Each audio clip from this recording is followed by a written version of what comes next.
La Tecnologería, con Pablo Trinidad y Fran Blanco.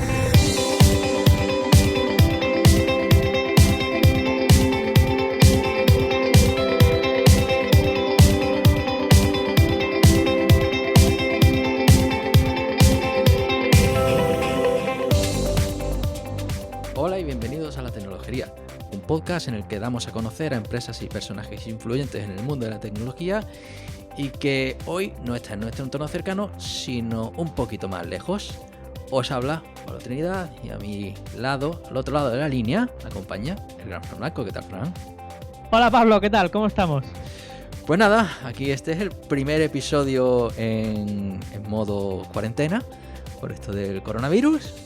Efectivamente, es que el podcasting no entiende de distancias ni nada de eso, y entonces pues hemos dicho, pues vamos a ponernos a grabar aquí, a ver, ahora un poquito más lejos de lo normal. Eso es.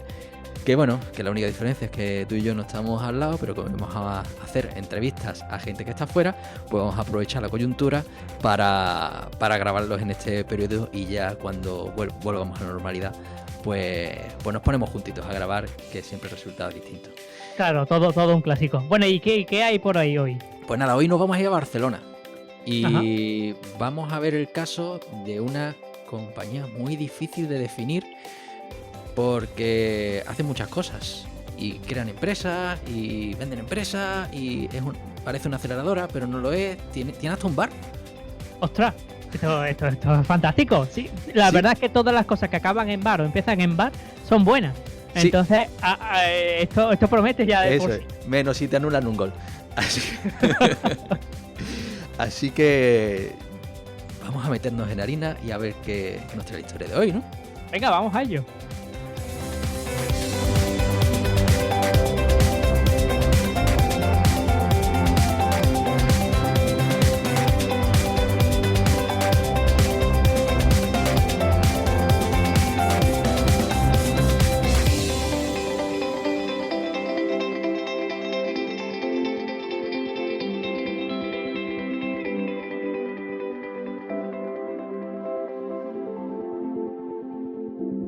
En este capítulo nos volvemos a lanzar de cabeza al mundo del emprendimiento y para ello nos acompaña Bernat Farrero, fundador de ITNIC.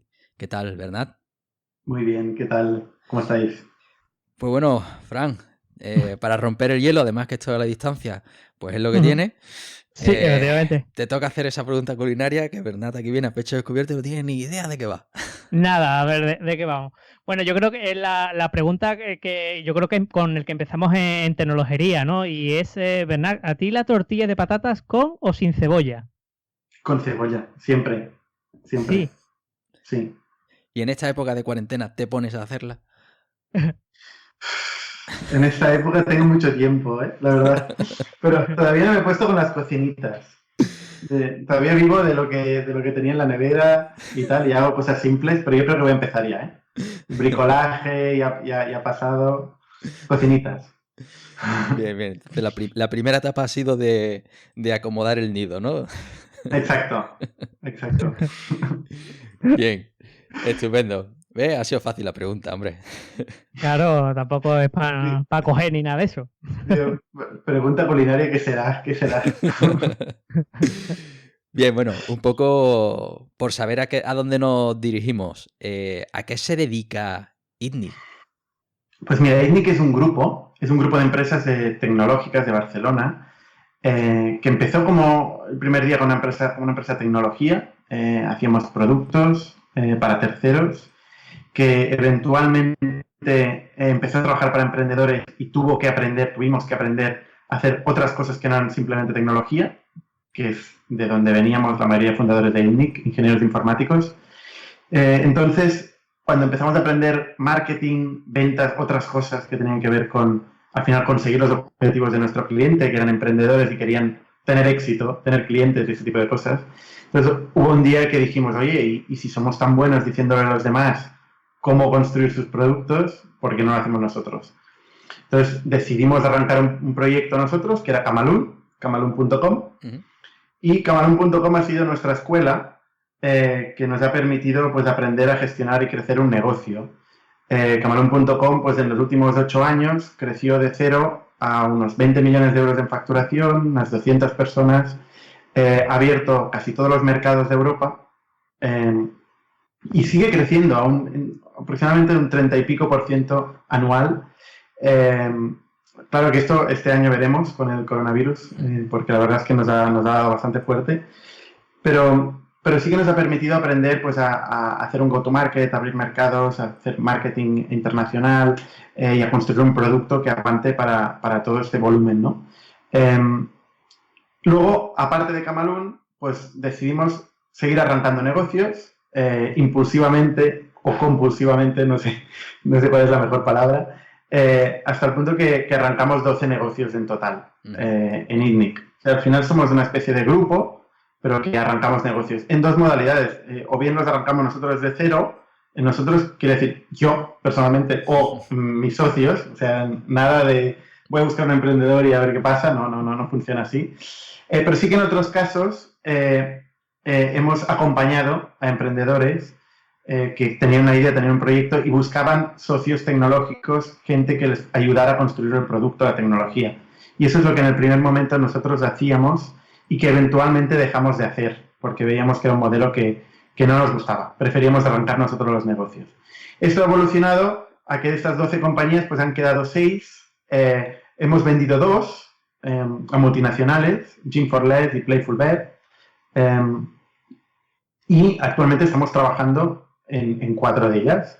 Camalún, Parkimeter, Kipu y Factorial. Factorial es la última en la que estamos trabajando y es donde yo particularmente llevo marketing y ventas, que no tiene nada que ver con la tecnología. He hecho la vuelta entera a mí mismo. Actualmente llevo ventas.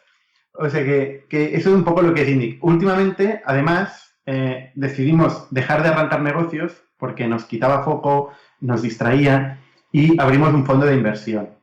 Entonces, invertimos nuestro dinero en compañías que están en fases muy iniciales. En total queremos invertir unos 100.000 euros en 20 compañías, pues sí, unos 2 millones y pico. Eso es lo que estamos haciendo. También hemos abierto espacios de coworking, una cafetería en Barcelona, un conjunto de cosas, pero que ya se alejarían de lo que era nuestro core business. Total, sí, que no te aburre, ¿verdad? No me aburro en absoluto, en absoluto. La verdad es que, bueno, ahora en casa, mira, me estoy empezando a aburrir a veces, pero no, en general tenemos mucho a hacer, hacemos muchos eventos, además, compartimos mucho, nos gusta pues explicar lo que estamos aprendiendo casi en real time, por eso tenemos un podcast que varias gente sigue y hablamos muchas tardes con gente que está haciendo tecnología principalmente, pero también marketing y ventas de otras cosas, ¿no? Bueno, la verdad es que aquí normalmente no nos entendemos mucho con el resumen, pero es que en este caso había que hacerlo. Claro. porque la madeja es importante decir. Es el problema de la pregunta de qué es ITNIC, que la verdad es que no lo puedo responder en una palabra, me encantaría. Estoy trabajando en ello. Estupendo. Bueno, pues entonces vámonos a los orígenes, ¿no, Fran? Efectivamente, ahora que ya sabemos cuál es el final de la historia, vamos a ver cómo llegaste aquí. Pero antes, ¿cuál es el primer contacto que tuviste con un ordenador? El primer contacto con un ordenador. Pues mira, mi padre compró uno. Ostras, no me acuerdo, era un 386, si no recuerdo mal.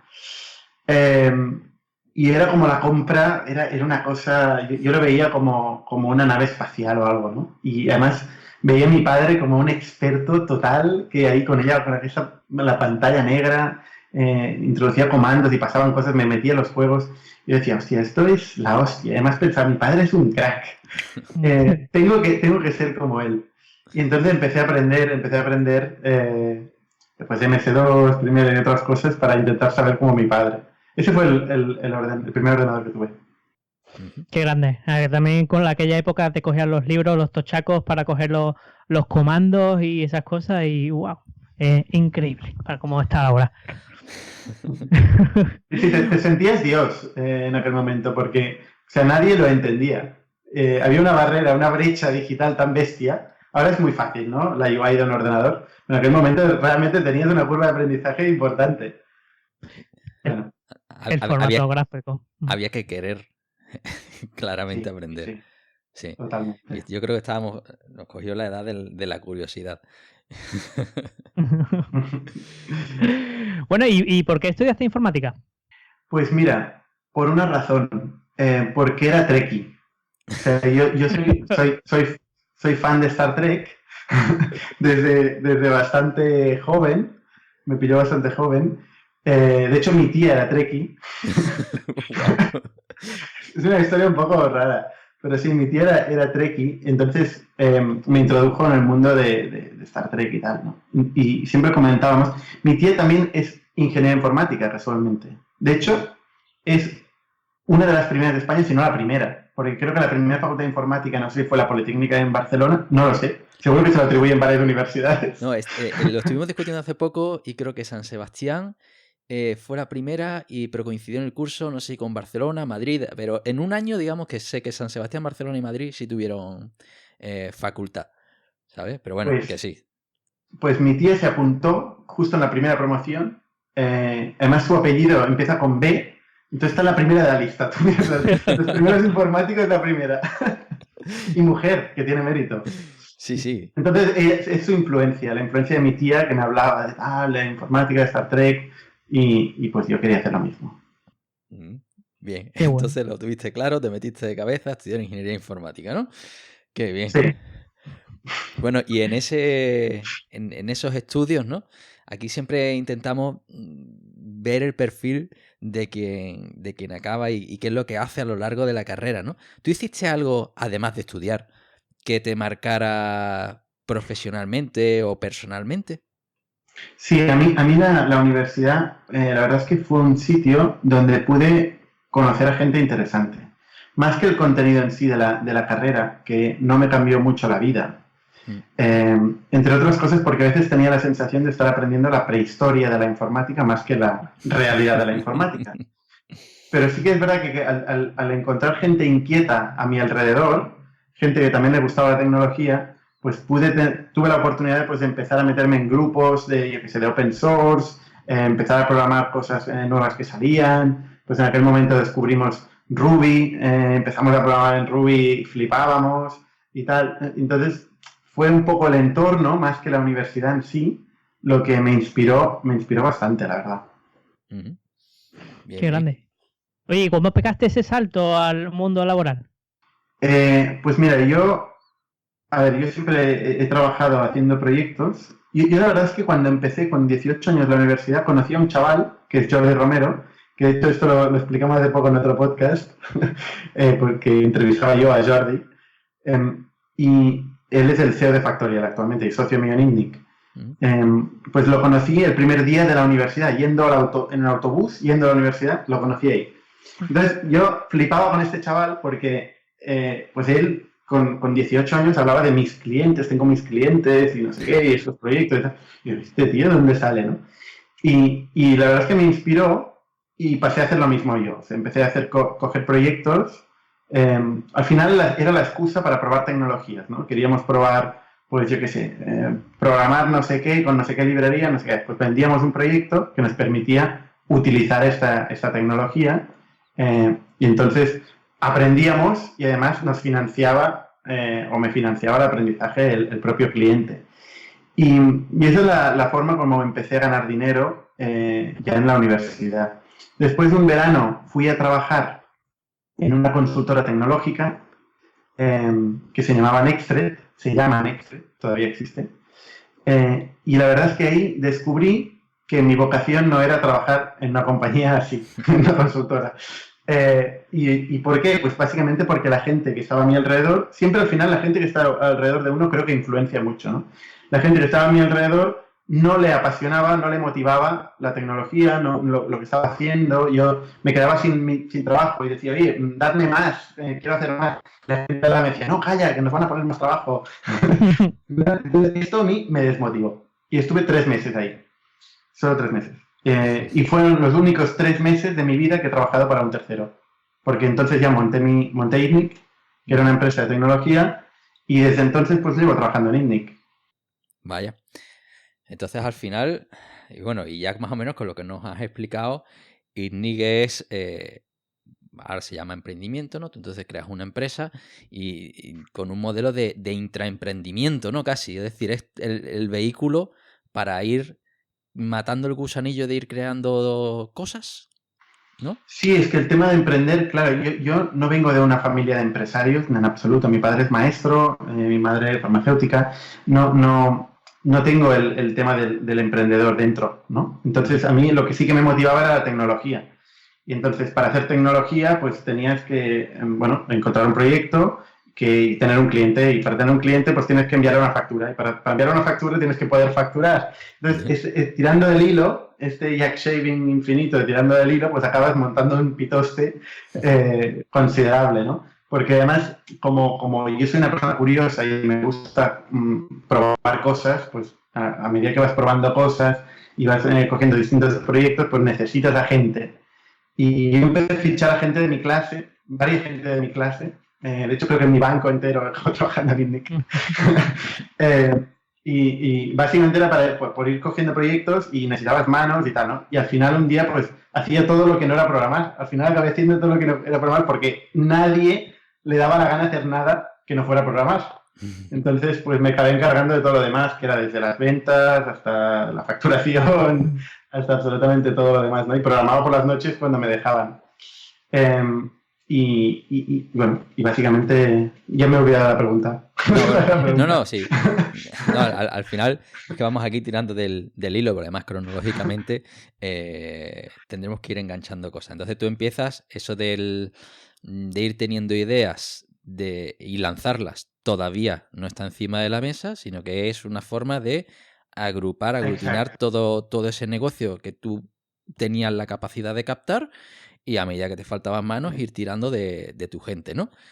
Sí, y el tema es que esta curiosidad que al principio se traducía en nuevas tecnologías a probar, luego se tradució en ¿y qué hay? ¿Cómo se hace el marketing? ¿Cómo se llega a un cliente? ¿Cómo se abre un país? ¿Cómo se cierra una ronda de financiación? Esta curiosidad infinita pues ha ido haciendo que cada vez me metan líos más grandes. Pero sigue siendo lo mismo, o sea, el mismo concepto. Uh-huh. Vale, entonces, ¿y cuándo es el momento en el que creáis ese primer proyecto como startup, ¿no? Podríamos decirlo. Pues mira, es un señor de Reus, de cerca de Tarragona, que nos contrata en aquel momento para hacer una calculadora de presupuestos. Él tenía una tiendecita donde vendía chapas personalizadas. Y lo hacía pues por teléfono. Tenía una página web con un teléfono. Entonces le llamaba a mucha gente siempre para hacer el mismo proceso de pedirle un presupuesto. Y le pedían, pues tantos, con tal acabado, tal tamaño, tal diseño, tantos colores, ¿cuánto cuesta? Entonces se cansó de hacer siempre el mismo presupuesto y fue a buscar unos informáticos muy baratos que encontró en un anuncio de La Vanguardia, creo. Y ese era yo. Entonces, básicamente empezamos haciendo la calculadora y mientras nos conocimos y tal, dijimos, oye, este concepto de las chapas es que es súper divertido. ¿Por qué no hacemos algo conjuntamente? Un e-commerce que puedas diseñar online, hacerte tu chapa y lo recibes en 24 horas en tu casa. Pues esta tontería la hicimos decidimos hacerlo conjuntamente y montamos una SL, montamos una empresa para gestionarlo, donde nosotros éramos en aquel momento pues en la mitad, el 51%, y él era el 49%. Y eso pues nos sorprendió porque habilitamos la pasarela de pago, tal. Me acuerdo que utilizamos Active Merchant, que es lo que hizo Tobias Lübke, no sé si conocéis la historia, pero al final es el CEO de Shopify y ha sido la librería raíz de Shopify. Pues utilizamos esto y tal, empezamos a crear todo el entorno para poder hacer esto y empezamos a captar clientes. Pero de forma masiva, o sea, no nos imaginábamos que empezaríamos a captar tantos clientes haciendo una tontería tan grande como chapas estas de no a la guerra y de tal, ¿no? Y al final, pues dijimos, oye, pues esto que ha funcionado en este nicho, en este espacio concreto, en esta geografía, ¿por qué no lo llevamos a otras categorías de producto? Pues como puede ser imanes y luego stickers. ¿Y por qué no hacemos lo mismo que hemos hecho en España, en Francia, en Italia y en otros países? Y Y la verdad es que esto nos funcionó de puta madre. O sea, empezamos a hacerlo igual y fuimos concatenando pues, el negocio de chapas con el de imanes, con el de tal. Empezamos a captar clientes y crecimos muchísimo. Y luego ya entramos en categorías de printing mucho más grandes, como sería el textil, material promocional de todo tipo y tal. Y siempre aplicando el mismo concepto. Empezamos con un concepto muy simple, muy fácil de entender. Captamos clientes, aprendimos de ellos y reproducimos la misma experiencia. Esa es la historia de Camalún. Entonces, bueno, ya en lo que es el salto internacional, ¿qué hacéis? ¿En cada país ibais buscando a alguien que fabricara o seguíais fabricando desde casa? No, fabricábamos nosotros, lo fabricamos desde España principalmente. Actualmente sí que tenemos algún centro de producción, pues por ejemplo en el Reino Unido, donde hay más barreras logísticas, pero principalmente gran parte de nuestra producción está en España y aproximadamente la mitad de la producción es propia. O sea, nosotros tenemos una fábrica con 40 y pico personas trabajando ahí que hace parte de la producción donde vemos que podemos tener más ventaja competitiva.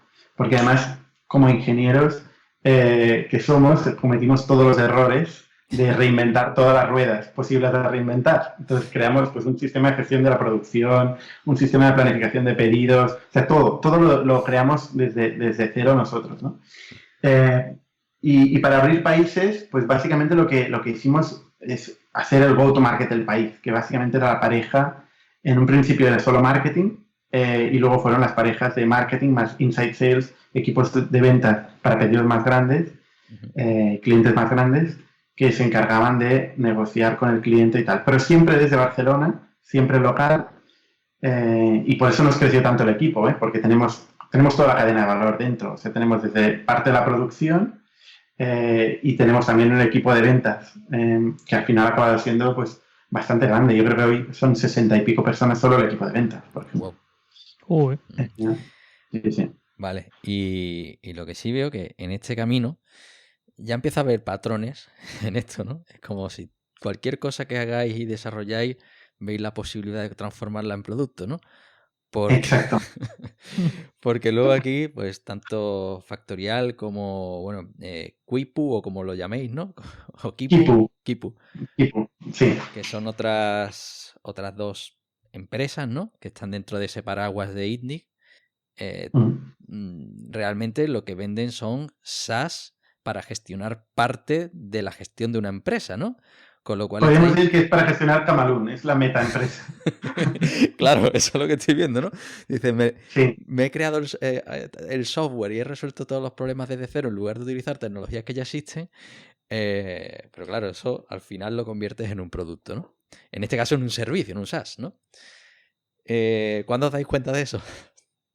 Cuando se lo enseñas al vecino y te dice, yo quiero eso. Entonces es cuando empezamos a decir, primero con Kipu, que era un software para la facturación y tal, empezamos a decir, oye, esto que estamos utilizando aquí internamente, que le hemos dedicado infinitas horas y que no quiero ni ver el coste que tiene eso, ¿por qué no lo abrimos a otros, no? Y fue cuando en Kipu empezamos a ofrecer la parte de facturación, luego de gestión administrativa financiera integral para pequeñas compañías. Y lo mismo nos pasó cuando empezamos a tener más gente, ¿no? Que la gestión de las personas pues se acaba complicando muchísimo. Y ya cuando éramos unos 80 en Camalún, pues yo me di cuenta en aquel momento que necesitamos una herramienta. Y también ya era otro momento, ¿no? Factorial hace 3 años y pico que arrancamos, 3 años y medio o así. Y ahí así que hicimos bastante más estudio de mercado, hablamos con los incumbents, miramos las herramientas. Ya no era como al principio que hacíamos todo de cero. En el caso de Factorial sí que fue a conciencia. Vimos que había un hueco de mercado muy importante. Estudiamos el mercado americano, players que estaban creciendo. De hecho, Zenefits en aquel momento era la empresa de más crecimiento de la historia y hacía también recursos humanos para Small and Medium Business. Y entonces, pues empezamos Factorial, pero ya con mucha más velocidad y mucha más fuerza. De hecho, Factorial ha sido probablemente el negocio que ha empezado más rápido de los que hemos creado nunca. Hombre, es el más reciente, ¿no? ¿Es el último que habéis creado? Es el último. Hace 3 años y medio, decir que ya esa ansia creadora está Separado. hablando- Se focalizó, se enfocó. Exacto. Entonces ya, sí, vamos viendo patrones y vamos viendo la evolución en todos estos años, ¿no? Antes comentaste que teníais un par de exits, ¿no? Sí. ¿Cómo fueron esas historias y cuánto os costó deshaceros del primero emocionalmente?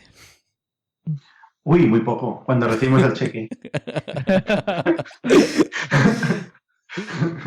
No, a ver, eran proyectos, también hay que decir, los dos proyectos que vendimos eran proyectos que no habíamos empezado nosotros desde cero, digamos. Nosotros éramos una parte pequeña del capital, alrededor del 15%, entre el 10 y el 15%, ¿no? En los dos casos. Entonces son proyectos distintos, ¿no? No es como Camalún, Factorial o Kipu, que son negocios que hemos arrancado nosotros desde cero, que somos los accionistas mayoritarios y formamos parte del equipo de gestión en todos los ámbitos, ¿no? No, en el caso de Playful Bet, era un chico muy joven que tenía ideas de cómo hacer un juego. En este caso era un juego de apuestas deportivas que fue brutal, o sea, tuvo un boom en España y en Latinoamérica, pero sobre todo en España, brutal entre la gente joven, gente de 17 a 20 años o de 16 a 20 años. Y luego se vendió a Exoclick. En este caso, Paul, el fundador de Playful Bet, él buscaba un equipo de tecnología. Y nosotros pues empezamos a desarrollar la primera versión del producto y luego el técnico de ITNIC que había trabajado en este producto, que era uno de los que estaba en mi universidad, en mi banco, acabó siendo el CTO de este proyecto. Y actualmente es un tech lead en Zendesk en San Francisco. Es un chico que ha continuado su carrera y la verdad es que muy bien. Y entonces, pues nosotros que habíamos arrancado el producto y tal, habíamos llegado a un acuerdo de no facturarle parte del servicio de tecnología y tal. O sea, básicamente le costó muy, muy barato, pero a cambio nos quedamos un trozo de su compañía. Y dices, qué buena idea, entre comillas, porque teniendo en cuenta el ratio de éxito de las startups, pues es dinero que probablemente nunca veas y si lo ves lo vas a ver muy tarde. Mientras que las nóminas, hay implacables, las ves cada mes, ¿sabes? Por eso este modelo de cambiar tecnología por trozos de participación en compañías lo fuimos abandonando. Entonces, pues el caso de Playful Bet pues fue esto, tuvo un boom muy grande y luego se estancó, tuvo problemas tecnológicos de todo tipo, le costó mucho gestionar la escalabilidad y la concurrencia, tenía muchísimo tráfico concurrente y eso pues le hizo estancarse un poco y al final acabó vendiendo a una empresa de publicidad de Barcelona, bueno, creo que es multinacional también. Y el caso de Sim4Less era el fundador de Grupalia, uno de los fundadores de Grupalia, que en aquel momento salía de Grupalia, en un momento que todos los cupones, todas las cuponeras se habían estancado un poco. Entonces, pues estuvo ayudándome un tiempo en Camalún y mientras tanto iba teniendo ideas, pensaba proyectos y decidimos darle soporte y arrancar este proyecto juntos. Nosotros encontramos, de hecho, la primera financiación del proyecto y le dábamos también un soporte en la parte de producto. Inicialmente, con la idea de un proyecto más B2C. No sé si conocéis Sim4Less, entonces es bastante conocido sobre todo en Madrid y Barcelona, porque son las ciudades donde da soporte, pero tiene más de 2.000 gimnasios. Pues es una plataforma tipo Netflix, pero aplicado al fitness, donde básicamente tú con una sola cuota de suscripción puedes acceder a los gimnasios que quieras y tener un poco un tracking de tu actividad física basada en gimnasio físico. Entonces eso empezó siendo consumer, pero los gimnasios lo vieron como una amenaza, entonces se fue moviendo al B2B y pasó a ser un perk, una especie de servicio de valor añadido que ofrecían las empresas a los empleados, con copago, con pago completo o como simplemente como perk, como descuentos. Y ahí es donde creció más y lo acabó comprando Sodexo, que es una compañía líder precisamente en beneficios de empleados, los que tienen los cheques de gourmet, etcétera, ¿no? Este tipo de servicios, de beneficios para empleados. Y ahí también, pues la verdad es que fue un caso de éxito de salida a Sodexo, ¿no? Pena no me dio, de hecho siguen ahí, siguen en nuestra oficina en ITNIC y los vemos cada día y comentamos todo igual como siempre había sido, es el mismo equipo, o sea que me quitaron la suscripción, yo tenía una suscripción gratuita para siempre y al cabo de una semana de la venta me la quitaron, eso hay que decirlo. Porque lo usarías demasiado. No, que va, soy súper rentable como usuario. Bueno, yo creo que ya más o menos, yo personalmente ya empecé a ubicar todo, pero hay una pieza que soltaste antes y que tengo especial curiosidad. ¿En qué momento montas un bar con los colegas?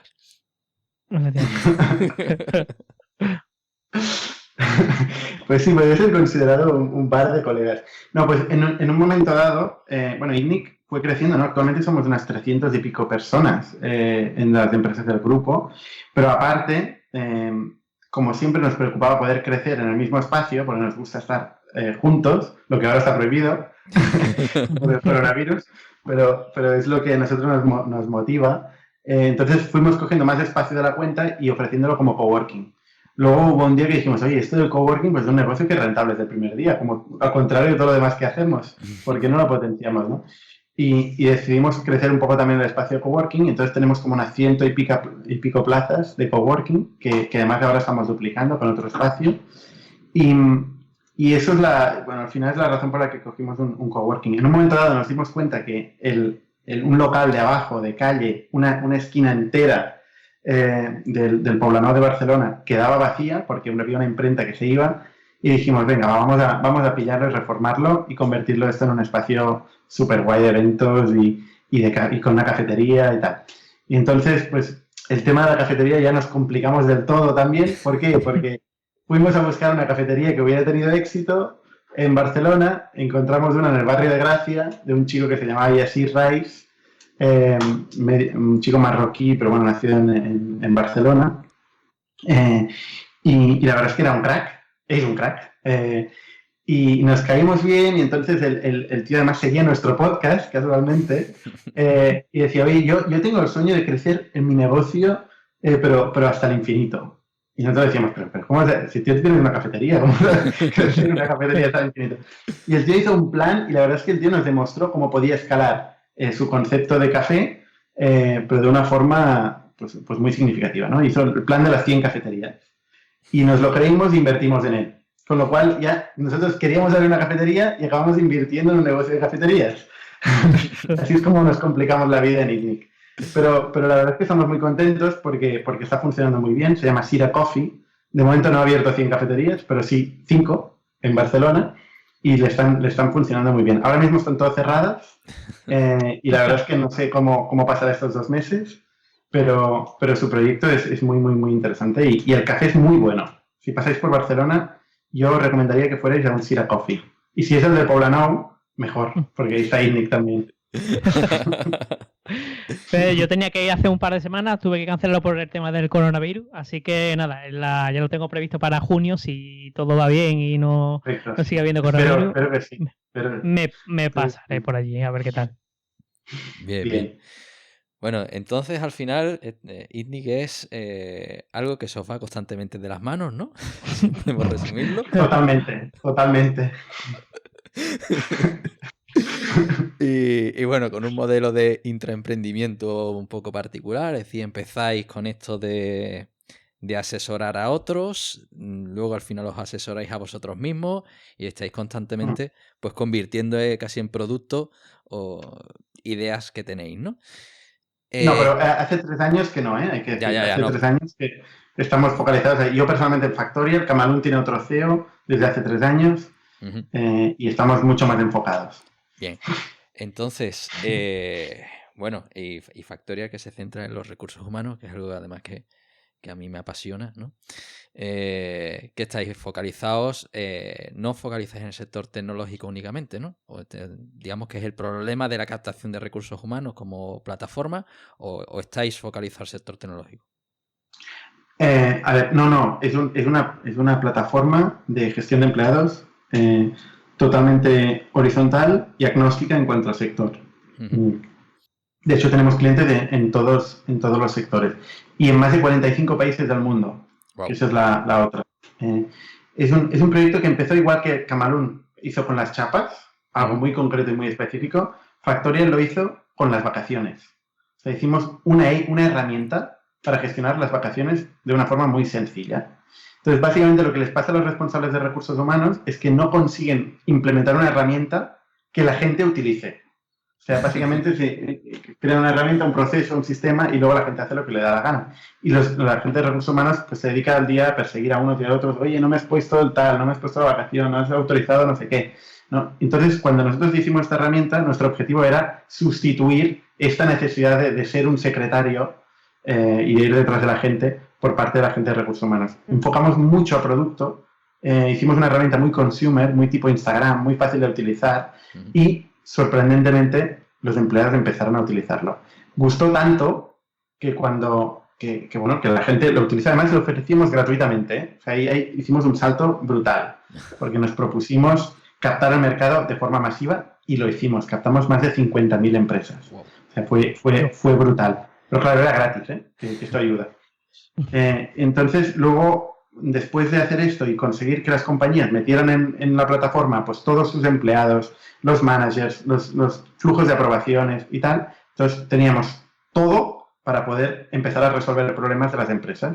Empezamos del control horario a la gestión de la documentación, de las vacaciones al control horario, del control horario a la gestión de la documentación, etcétera, ¿no? Fuimos resolviendo varios problemas que tienen que ver con la gestión de los procesos de las empresas. Oye, el año pasado empezamos a cobrar por ello, ¿eh? El tercer año. Dos cosas. Respecto a la oportunidad, ¿el control horario vino antes o después de la legislación española? 3 meses antes. Wow. De la legislación española. No, hombre, pero porque ya lo sabíamos, ¿eh? Vale. No es que fuera la suerte del... No. O sea, ya sabíamos que iba a salir, entonces nos enfocamos muchísimo a cubrir esta necesidad y captamos clientes, pero a punta pala, gracias a Pedro Sánchez en este caso. Con una ley que no tiene mucho sentido, hay que decirlo, ¿eh? Porque el tema, sobre todo en las empresas modernas y tal, el tema del control horario parece como que nos traten a todos como si fuéramos una línea de producción. Sí. Llega tarde, en según qué sectores llega tarde e innecesariamente. Pero bueno, y ese paso del gratis al pago, ¿cómo lo hiciste y qué efecto tuvo? En el sentido de cómo lo hiciste y de si fue de repente empezamos a cobrarte y no te lo habíamos dicho hasta ahora que esto iba a ser de pago, creasteis servicios adicionales de pago, ¿cuál fue esa transición? ¿Cómo la dibujasteis? Pues mira, nosotros, no es que quisiéramos regalar nada, nosotros nunca hemos querido regalar nada. Lo que queríamos era, en un primer momento, vender beneficios a empleados, entonces ofrecer la plataforma de recursos humanos gratuitamente y vender beneficios.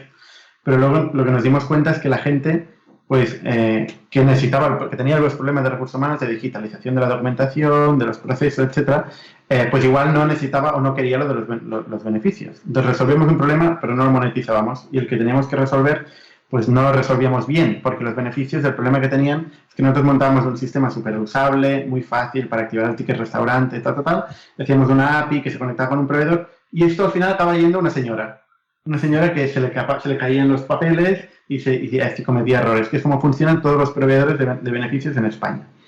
Entonces decidimos que no estábamos dando un buen servicio y además no estábamos monetizando, o sea, lo peor de todos los mundos. Y nos movimos a monetizar por otro lado, que era la gestión del servicio de valor añadido en la parte de payroll, en la parte de gestión de nóminas y asesoramiento laboral. Empezamos a intermediar esto y nos volvió a pasar un poco lo mismo, que es que la gente que necesitaba la tecnología igual ya tenía un gestor de su confianza que le solucionaba el problema de la nómina. Entonces nos utilizaban por la tecnología que era gratis. Y luego cuando les decíamos, no, que nosotros monetizamos con las nóminas, decían, no, nosotros ya estamos bien porque tengo este tío que me lleva las nóminas de hace 10 años y que además es mi cuñado. Entonces, pues no había manera de convencer a las empresas de que pasaran a utilizarlas, a gestionar las nóminas a través nuestro. Con lo cual, al final, pues no hubo más remedio, ¿no? Acabamos diciendo, oye, pues tenemos que monetizar aquello que más nos valoran. Que tampoco es... al final, después cuando lo piensas, dices, parece bastante obvio, ¿no? Pues Pues el tercer año de la vida de Factorial empezamos a monetizar el producto en sí. Y eso fue un comunicado que hicimos a toda la base de clientes. Yo hice varios escenarios de lo que iba a pasar cuando empecemos a cobrar obligatoriamente a los clientes. Y tenía un escenario malo, o sea, uno muy malo, uno malo y uno más o menos normal, ¿no? Y lo que pasó es que fue mucho mejor que el más o menos normal, ¿no? Yo ya veía yo pensaba que la gente realmente pues, se cabrearía, se daría de baja y tal. Y lo que vimos es que la gente lo valoró muchísimo. Entonces, gran parte de nuestra masa de usuarios activos pasó a pagar por el servicio y hicimos tal salto en facturación el tercer año que llegamos a casi al break-even, o sea, llegamos a casi ganar dinero. Pero entonces nosotros queríamos ir muy lejos y teníamos un proyecto que nace con una ambición muy grande de internacionalizar y de cubrir mucha funcionalidad. Aprovechamos el momento para ir a buscar una ronda de financiación y empujar mucho más el producto. Entonces hemos crecido el equipo de ingenieros a unas 30 y pico personas que tenemos a día de hoy. Hemos hecho una inversión mucho más fuerte en el producto para seguir creciendo. Pero la verdad es que fue una buena iniciativa la de monetizar el producto en sí, ¿no? Sí, y en ese salto directamente, digamos, ¿le disteis algún tipo de preferencia a los que ya estaban? Digamos, algún descuento sobre el primer año, sobre facturación o algo, o a pelo a todos por igual. A ver, hay que decir que la gente, es que hay gente que se cabreó muchísimo, evidentemente. Sí, gente que nos mandó abogados, hay gente que nos mandó abogados, de todo, nos pasó de todo. Pero claro, realmente la gente que lo ha tenido gratis durante 3 años, o sea, sí, deberían estar agradecidos, ¿no? Porque pues no han pagado por nuestro sudor, o sea, hemos estado construyendo un producto y se lo hemos ofrecido gratuitamente, o sea, pero no, hay gente que sí que se enfadó. Sí que hicimos un programa de descuento para todos los clientes anteriores, hicimos un plan especial para ellos, pero al final cobramos a todo el mundo, o sea, Claro. Lo planteamos como no hay otra opción. No vamos a hacer un trato distinto para unos o para otros, vamos a hacer lo mismo para todo el mundo y entendemos que a alguien no le compense. Nosotros, como somos un SaaS, no le pedimos a nadie que se comprometa. Es decir, nosotros estamos ahí luchando cada día para construir un producto que sea competitivo, que solucione el problema de nuestro target, que es nuestro director de recursos humanos de una empresa, pero realmente le decimos en cualquier momento, si no te compensa, te das de baja y dejas de pagar.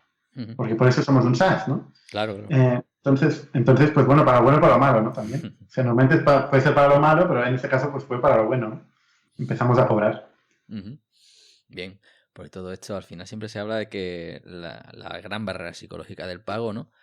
Que este modelo gratis y luego el dar el salto al pago es crítico. Hay veces que se recurre a eso del freemium, a tener distintas capas, promociones, pero que desde el principio se vea que es un servicio de pago. Entonces, claro, pero eso al final hay mucha gente que se censura porque ve el dinero por detrás, ¿no? Y entonces por eso es un detalle que por, digamos, yo creo que no hemos tenido ninguna experiencia del paso brusco del gratis al pago. Y me parece interesante. Bien, bueno, pues aquí hemos hecho un repasito bueno sobre gran parte de a lo que os dedicáis, ¿no? Y lo que hacéis. Y bueno, la verdad que es difícil efectivamente encontrar una palabra que describa la actividad exacta dentro de ITNIC, ¿no? Pero bueno, yo creo que nos podemos llevar una idea de esa actividad, ¿no? Y ahora aquí, pues vamos casi a mezclar. Yo aquí mezclaría la siguiente sección, ¿no? Que solemos tener aquí. Hay una parte en la que nos ponemos a hablar de lo divino y de lo humano, que yo creo que ya nos hemos enfrentado en cierta forma, pero el cómo otros pueden llegar hasta aquí, que es esa sección que yo creo que le vamos a ir añadiendo algunas cositas con respecto a lo que has comentado. Así que, Fran, ataca. Pues entonces para empezar esta fantástica sección y demás, podemos empezar con la pregunta recurrente, que es, para poder trabajar en tu sector, ¿qué camino recomendarías? Claro, la primera pregunta es ¿qué es mi sector? ¿No? Porque mi sector entendido como emprendedor o ejecutivo de una compañía, o mi sector entendido como recursos humanos, tecnología para recursos humanos, que es lo que estoy haciendo ahora. Casi que te diría desarrollo de producto y de negocio, ¿no? Porque tú al final eres un ingeniero informático reconvertido a todo, ¿no? Es decir, muy adaptable, que te has metido en todos los berenjenales, que no tienes miedo. Esa es una buena definición de ingeniero, ¿no? Pero... Bueno, depende quién lo diga, ¿eh? O sea, para el equipo de ingenieros, por ejemplo, de Factorial, soy un ingeniero ido mal. Ido mal, que se ha ido al otro lado. Pervertido, claro, te has pervertido. Totalmente. O sea, depende de quién le pregunte. Pero bueno, normalmente al final es esa inquietud casi por crear negocio, en tu caso a través de productos, ¿no? Podríamos tener esa parte un poquito más de inquietud por el negocio. Al final, uno de los valores generales de Nitnic, yo creo que es una habilidad, podríamos decir, natural mía, igual, o no sé si es una habilidad, es un rasgo, que es la curiosidad. Curiosidad, o sea, el querer saber, esta necesidad de entender. O sea, a mí si alguien me dice que esto es muy complicado, digo, uy, esto no lo vas a entender, esto es muy complicado. Es la motivación máxima que puedo tener para meterme a entenderlo. O sea, a mí no me gusta que me pongan barreras. Y al final, la gente que dice que es muy complicado es la gente que no lo entiende. Porque cuando eres capaz de entender realmente las cosas, son simples. Son simples, lo puede entender cualquiera. Y eso es lo que he ido descubriendo, pero con todo, con cualquier cosa. O sea, dices, levantar una ronda de financiación. En un momento dado decía, ostras, esto, que la gente que hace esto, ¿no? Y pues la última ronda, pues es una ronda que hemos levantado con un inversor top en el mundo, en Silicon Valley, de una cifra bastante elevada, que de hecho todavía no podemos comentar, pero no estoy aquí explicando, avanzando acontecimientos. Y la verdad es que pues es muy simple, es extremadamente simple. Y así con todo, ¿no? O sea, cuando lo conoces, una vez lo entiendes, pues se hace simple. Y esta curiosidad es lo que yo creo que te lleva a donde quieras. Y luego hay que tener cierta visión de que hay al otro lado. Si es que quieres montar un negocio, ¿no? Montar un negocio que crezca y que escale. Tienes que tener cierta visión de mercado. O sea, no porque a ti te guste hacer algo, significa que al mundo le interese. Esa es otra pregunta que la gente no se hace y no sé por qué. O sea, mucha gente no se hace esa pregunta. Está trabajando en algo que le parece muy curioso y muy divertido, pero que luego a la gente no le importa. Y esta frustración de cuando llegan al mercado con su cosa, con su juguete y a la gente no le importa, pues es terrible. Y entonces yo siempre he intentado estar muy cerca del mercado, del destinatario de esta cosa que estoy construyendo e írsela enseñando casi desde el principio. Mira, estoy haciendo esto, te voy a irle haciendo spoilers, previews, ir viendo cómo reacciona, ¿no? Entonces este contacto con el mercado y entender que las cosas que hacemos son problemas que realmente son grandes, son globales y pueden impactar de alguna forma al mundo, y puede sonar esto muy ambicioso, no sé cómo decirlo, pero sí, es algo que es la combinación de estos dos factores, esta curiosidad con cierta proximidad al mercado, que yo creo que hace que los proyectos de los emprendedores consigan tener más o menos éxito. Bien. Sobre todo, bueno, claro, la curiosidad tiene un aspecto positivo, pero luego tiene ese aspecto negativo de la ingenuidad, ¿no? Hay veces que la parte del dinero se le olvida a mucha gente en el mundo de la ingeniería. Yo siempre digo que la ingeniería es hacer cosas en tiempo y coste. El resto ya es decorarlo, ¿no? Pero eso, que al final tú habrás tenido que parar más de una vez porque se te iba de las manos algún proyecto, y supongo que poco a poco habrás ido en esta historia domando esa curiosidad y dirigiéndola un poquito más a no equivocarte, ¿no? Sí. Claro, la curiosidad tiene la contrapartida de la dispersión, por ejemplo. Cuando haces un montón de cosas no haces ninguna. Eso me ha costado aprenderlo, pero lo he ido aprendiendo. Sí, claro. Y luego el coste, como tú dices, ¿no? O sea, reinventar la rueda 20.000 veces, pues probablemente no te va a llevar a ningún lado.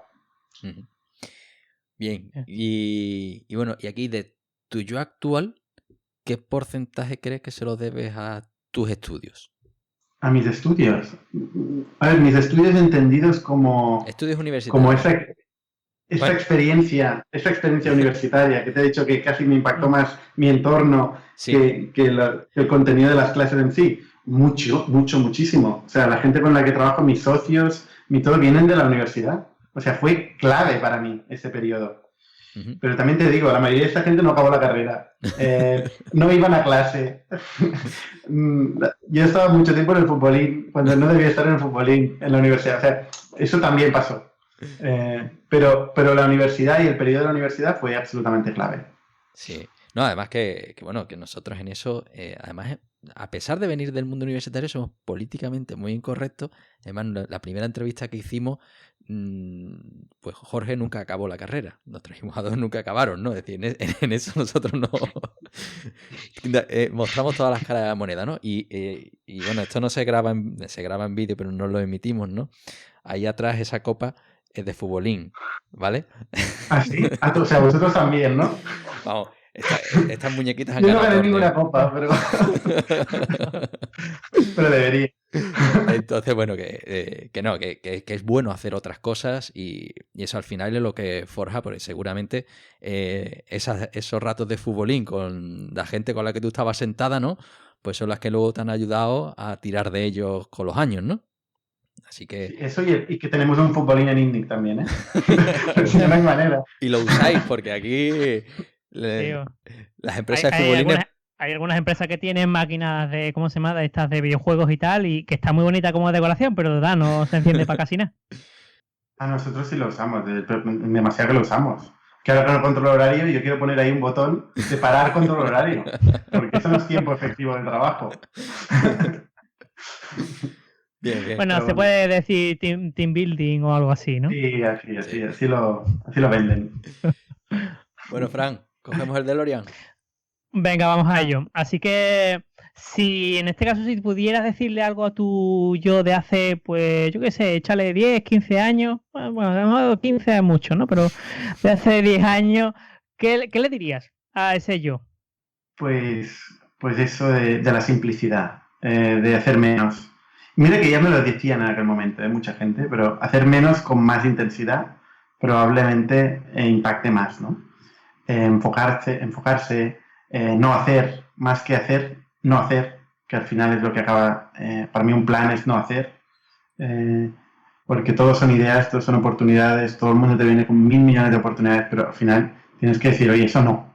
Y ese no, ese acto de decir eso no, es lo que con el tiempo uno va aprendiendo a hacer y es la clave de gestionar un negocio. Entonces, yo sí pudiera volver atrás, pero no sé si esto se puede hacer, porque a veces uno tiene que seguir todo el camino. No empiezas a investigar que te dispersas, ¿eh? Yo si pudiera volver atrás haría una cosa muy grande, muy fuerte, y cambiaría el mundo con un proyecto solo, ¿no? Que es lo que estoy haciendo ahora, ¿no? Ahora estoy cada vez haciendo menos cosas. Y es cuando estoy creciendo más, estoy teniendo más impacto, etcétera. Uh-huh. Bien. Qué bueno. Entonces, el mito del ingeniero multienfocado, eso no es una buena práctica, ¿no? Bien, entonces aquí ya, como cierre de esta sección, aunque ya me huelo por dónde pueden ir los tiros, ¿en qué crees que la universidad debe cambiar para adaptarse mejor a las necesidades de ese mercado? A lo mejor, además, desde esa perspectiva que puedes tener ahora de recursos humanos y que estás viendo a lo mejor quién viene, ¿cómo crees que de cerca o lejos está la universidad del mercado? A ver, la universidad está muy, muy lejos del mercado, desafortunadamente. Al menos mi experiencia de la universidad. O sea, solo que se mezclara un poco más. A ver, la universidad tiene dos vertientes, dos vocaciones. La parte de investigación y de generación de tecnología más hard, que es un lado de la universidad. Una parte de la gente que entra a la universidad tiene este interés. Y creo que esto es muy importante, pero por otro lado también está la parte de los negocios y de los mercados y de lo que he dicho, del tiempo coste y forma, ¿no? Conseguir que las cosas pues tengan un objetivo de negocio, tengan un impacto y que lo tengan en un coste adecuado, ¿no? Para que esto pues genere una viabilidad, una sostenibilidad, etcétera. Entonces, yo, claro, animaría a las universidades no solo a cambiar sus modelos de negocio, sus formas de plantear las clases, la educación, los contenidos, también les animaría a enfocarse mucho más a hacer cosas que la gente utilice, a solucionar problemas de la gente, o sea, enfocarse a problemas reales y utilizando tecnologías modernas. Pues muchas veces la gente que se da las clases pues se ha quedado ahí y no se ha reciclado, no ha probado cosas, no tiene la inquietud. Tú estás enseñando un temario que dices, bueno, está bien, sí, ya lo sé que esto era así y tal, pero hoy mira lo que está diciendo la gente, o mira lo que están haciendo esta gente. O sea, ha cambiado los paradigmas, ahora todo es web, ya no es web, es mobile, ya no es backend, es frontend, ya no es... O sea, todo cambia, cada 3 años cambia absolutamente todo. No puedes estar dando un temario ahí sin darte cuenta de cómo cambia el mundo, ¿no? Entonces, pues básicamente esto le diría a la universidad, que se reinvente de cero. Hay modelos como esta Lambda School y tal, ¿no? Que dan clases que hacen clases con gente, con grupos de alumnos que resuelven proyectos. Esta gente, que de hecho son españoles, Microverse, que son un proyecto tipo Lambda School, que además monetizan con los salarios futuros de sus alumnos, con lo cual tienen un incentivo brutal a que esta gente pues tenga una salida en el mercado y que su conocimiento pues sirva para algo. Pues esto para mí son modelos que tienen más sentido, no sé. Veremos cómo funcionan, pero tienen más sentido que el modelo clásico de universidad, desde luego. Sí, bueno, ahí te lo pregunto y nunca rebato, simplemente escucho, porque evidentemente esto no tiene una solución inmediata, depende de mucha gente, de muchas voluntades, de unas velocidades que pelean con la burocracia, al menos en nuestro sector. Evidentemente las matemáticas y las estadísticas pues seguramente sean mucho más estáticas de lo que son la informática, ¿no? Y eso, y yo creo que hay temarios de asignaturas de primero de ingeniería que llevan 20 años sin cambiarse, ¿no? Que bueno, la estadística no ha evolucionado mucho, pero también en cómo se enseña en la aplicación de las cosas, ¿no? No es lo mismo que te enseñen estadística diciéndote, mira, estas son las probabilidades condicionadas, a que te pongan casos prácticos, ¿no? Que tenemos muchísimos y sobre todo a día de hoy con esto del Big Data y tal. Yo creo que esa es parte importante del enfoque, el para qué, ¿no? Y ahí es donde la distancia de la universidad a la empresa, porque claro, es que hay muchos profesores que les cuesta explicar el para qué. O el para qué ya se ha quedado obsoleto. Bueno, al final rebatido, ya había dicho que no. Bueno, completado. Bueno, Fran, vamos a meternos ya en la última parte, ¿no? Efectivamente, la última parte es la parte más personal y donde vamos aterrizando, ¿no? Y en este caso vamos a ver la organización del tiempo y vamos por ahí. ¿Cómo te organizas el tiempo? Es decir, ¿cómo es un día, ¿no? En la vida, en tu vida, por ejemplo, laboral, en este caso. ¿Con coronavirus o sin coronavirus? Bueno, esa segunda parte, venga. No, pues a ver, a mí me gusta enfocarme mucho en lo que estoy haciendo en cada momento. O sea, en general soy disperso, pero cuando hago algo, lo hago con tanta intensidad que me olvido de todo lo demás. De hecho, seguramente me lleva a llegar tarde a las siguientes reuniones y tal. Pero cuando estoy haciendo lo que estoy haciendo en aquel momento, me enfoco mucho. Entonces, yo normalmente no consigo trabajar en la oficina, cosa curiosa. O sea, trabajar como individual contributor, como yo personalmente, sí que alguna hora encuentro, pero normalmente lo que hago es me meto en proyectos de la gente que está a mi alrededor. Y me meto en ellos como si fuera mío y vivo lo que están haciendo y sus problemas como si fueran todo lo que me ocupa en mi mundo.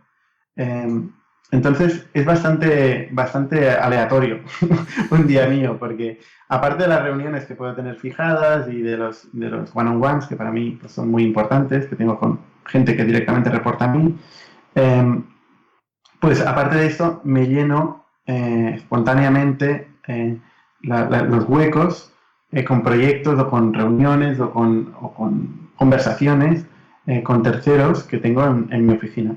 Siempre mi día a día actualmente está marcado por Factorial, donde llevo el equipo de marketing y ventas que eran 4 o 5 personas hace 4 meses y que actualmente son más de 30.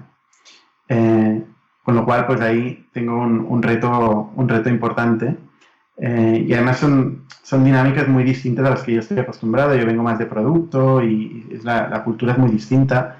En ventas hay mucha más adrenalina, hay pasión, la gente cuando las cosas no salen, la lía todo lo que puede, llora y tal, y cuando salen las cosas bien la gente lo celebra, tira las cosas por el suelo. O sea, es otra historia, no tiene nada que ver con el mundo del que vengo yo de los ingenieros, que están ahí mucho más tranquilitos y tal.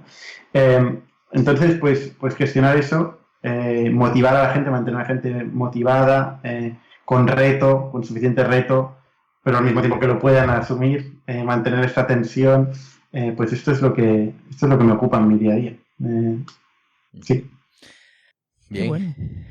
Entonces, la siguiente pregunta es bastante más complicada, ¿no? Porque bueno, al final, ¿cómo en los resultados que quieres obtener cada día, tú vas ese día con las ideas claras de decir, hoy me voy a sentar con este, quitando, digamos, los reportes directos, pero esa incursión que tú dices que haces en distintas partes del proyecto, ¿es espontáneo o por lo menos lo piensas durante el camino? ¿Tienes una agenda con la que intentas cubrir todo? O... Sí, yo tengo una agenda donde yo me pongo cosas y también me ponen muchas cosas. Entonces voy un poco sobreviviendo a la agenda. No tengo un objetivo cada día, no me planteo cada día un objetivo. Sí que tengo un objetivo en el negocio y tengo un plan en el negocio de cosas que tengo que conseguir cada mes, cada trimestre y casi cada semana. Así que cada semana me planteo qué tenemos que conseguir esta semana y por eso tenemos weeklies y tal. Pero en un día, ¿cuál es el objetivo de mi día cuando me levanto por la mañana? Hoy, ¿qué voy a conseguir? Pues la verdad es que no me lo planteo. No me lo planteo. Vale, entonces... Vivir, disfrutar. Y al final tengo la suerte de hago lo que me gusta y lo disfruto. Entonces esto es mi objetivo, disfrutarlo. Bien. Entonces, de sistema de productividad no hablamos, ¿no? Y esto engancha bien con la siguiente pregunta, ¿no, Fran? Sí, porque, por ejemplo, hay, ¿cómo se llama? Hay gente, ¿no? que predican sobre el éxito, gente con éxito, empresas de éxito, pero vamos a algo mucho más simple. ¿Cuándo dice, oye, hoy ha sido un día muy bueno? O sea, un día bueno es un día que he cambiado una opinión.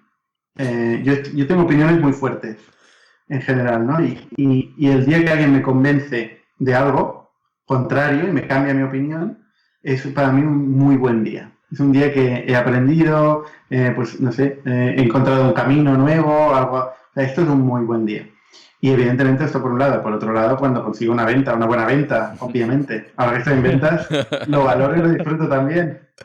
Cuando conseguimos éxitos comerciales, pues para mí es un muy buen día. Entonces eres cabezón, ¿no? Pero te gusta... Bastante. La verdad es que sí. Bien. Estupendo. Qué bueno. Y yo creo que ya podemos ir ya así eso a la época o a la parte ya así personal. ¿Y a qué dedicas tu tiempo libre? Bueno, ese que te deja todo toda esta historia, ¿no? ¿Cómo se llama? Telaraña de cosas. Sí, ese es el tema. La gente me dice, oye, ¿tú no tienes vida personal? Y digo, no, yo lo que no tengo es vida profesional, porque tengo la suerte de que siempre estoy haciendo lo que a mí me divierte. Entonces, principalmente lo que hago en mi tiempo libre es lo mismo, que es leer sobre negocios, sobre tecnología, etc. Pero bueno, también a veces hago otras cosas, evidentemente. Me gusta, pues por ejemplo, navegar. Es una cosa que me gusta. En barco. Salgo... ¿no? En barco, sí. En barco. Por internet y por el mar. Sí, entonces esto es una cosa que hago. Bueno, me gusta también, pues, leer. Me gusta mucho conocer a gente. Me he dado cuenta también que soy bastante social. Entonces me gusta hacer planes de todo tipo por la noche y tal. No paro casi nunca. Entonces, pues... No sé, esto es un poco lo que ocupo mi tiempo fuera de ITNIC.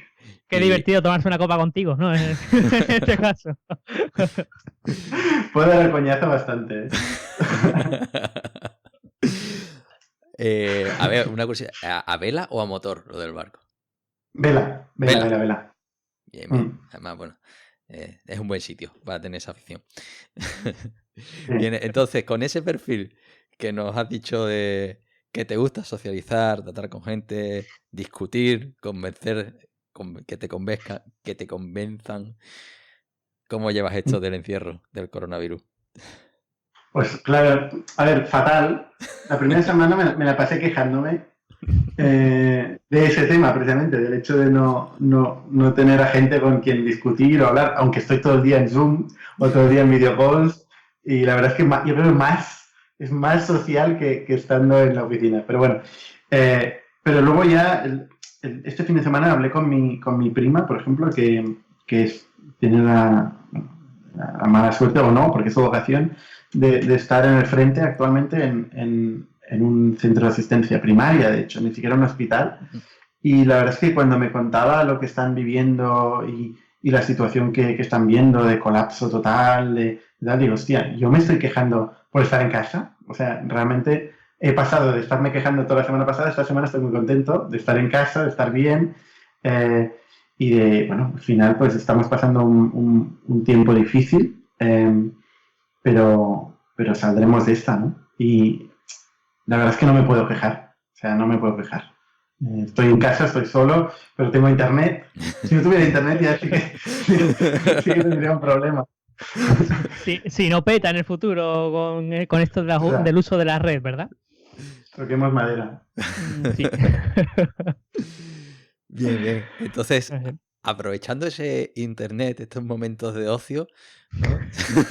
Qué bien lo hilamos todo. Oh, qué bonito. Si pudieras recomendar un libro, una peli, serie, yo qué sé, algo a lo que hayas dedicado tu tiempo libre y que diga, esto el mundo merece conocerlo. Ostras. Pelis. Yo soy de series de ciencia ficción, principalmente. Uh-huh. Como Star Trek, que decía antes, ¿no? que hay para aburrir, hay series y temporadas y tal para aburrir, Oye, para pasar toda la cuarentena. La de Netflix que salió el año pasado, ¿no? La de Discover era, ¿no? Sí. Y ahora ha salido Picard y tal, y todavía no he empezado, a verla. No. Pero sí, pero bueno, luego hay mil más, Yo recomiendo una serie siempre que se llama Firefly, sí. que es muy buena y que no es muy conocida, y es corta. Entonces la recomiendo a la gente que no la haya. Pero esa es corta porque visto. no llegaron nunca a terminarla, ¿no? Esa la cancelaron, ¿no? Bueno, es que la cancelaron porque es que la sacaron en el peor horario. O sea, le hicieron todo mal en la parte de distribución. Entonces no tenía mucha audiencia y la cancelaron. Y luego se montó todo un movimiento de protesta, que en Estados Unidos no protestan por nada, pero por eso sí. Y de hecho se llamaban los Brown Coats, la gente que protestaba para que continuaran esta serie. Y al final acabaron haciendo una película que se llama Serenity, que acaba con la serie. Y la verdad es que también está muy bien la película. Con lo cual, pues desde aquí os recomiendo estas serie y película. Estupendo. Oye, y ya que tenemos aquí a un trekkie, yo esto siempre es algo que además después de haber visto la serie de Netflix, que fue mi primera incursión con el mundo Star Trek, que siempre he ignorado, con tantas películas, además algunas que huelen ya a viejo, ya con el enfoque del día de hoy, ¿cuál debería haber para empezar? A ver, es que yo no soy fan de las películas de Star Trek, soy fan de las series de Star Trek. Vale. Las películas, de verdad es que algunas son una aberración, además reescriben la historia con los cojones ahí, vuelven a escribir las cosas que ya uno ya ha aprendido. Entonces, a mí me gusta mucho la nueva generación, que es como es la que empecé, justamente la de Picard. Sí. Pero Voyager, por ejemplo, es buenísima, que es una capitana, que de hecho es una nave va al otro lado de la galaxia o en otra galaxia, no me acuerdo, muy lejos, y se pasan toda la serie volviendo a la galaxia actual, ¿no? Donde estamos ahora. Y la verdad es que eso está muy bien. Y Deep Space Nine, que es una estación espacial, pues también está muy bien. No sé, todas son buenas. Las series son buenas. Vale. Entonces lo de las películas ya me lo has respondido.